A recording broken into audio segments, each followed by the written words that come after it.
Hello and welcome to episode 2 of my journey towards Ironman. I know that I said in the first episode that I would look to basically present these once a month, and that I'd also be telling you some of the things that I've learnt about training for an Ironman.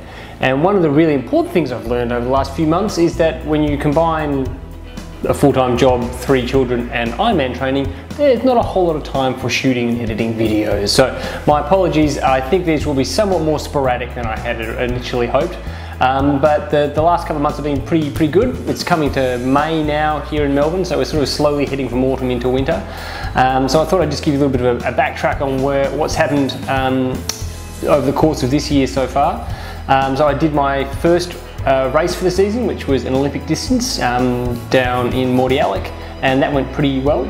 I also volunteered at the Melbourne Ironman down here, which was a really fantastic experience, and if you're looking to do an Ironman and you've got one that's actually happening in your local area, I definitely think it's worth volunteering and helping out at a drink station or helping out in some capacity, because it gives you a really good feel for the race and what it's like and what people are going through, and what of course you'll probably go through by the time you get to do the race yourself.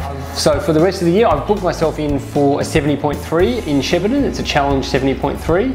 And I'm also looking to do the Melbourne Marathon. So if I can figure if I can do those two, I'll have a pretty good idea of how the training is travelling.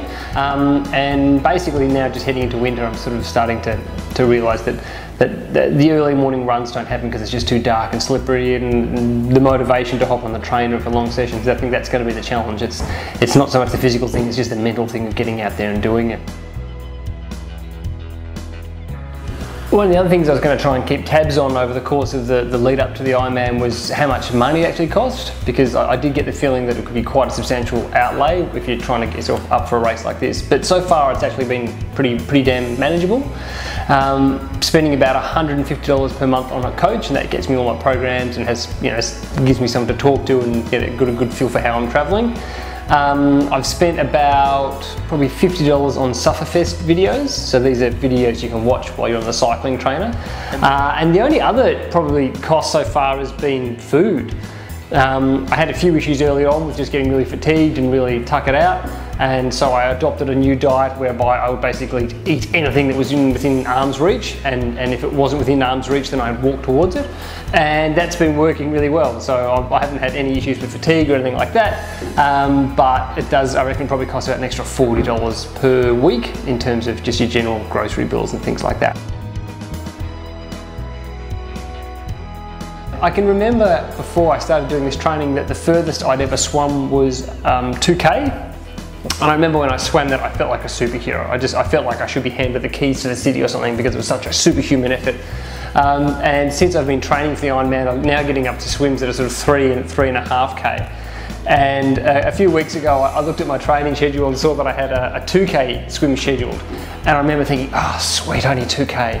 And I think that's when you start to know you're getting into that Ironman zone, is when a 2K swim is a nice light session.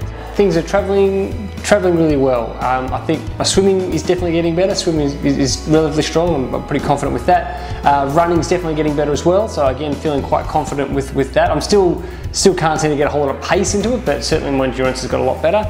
Cycling is definitely the weak spot for me at the moment. I just think you can do a good hour in the pool and get a really good session. You can probably do a good hour running and get a really good session, but you do need that probably 3 hours on the bike before it starts becoming worthwhile.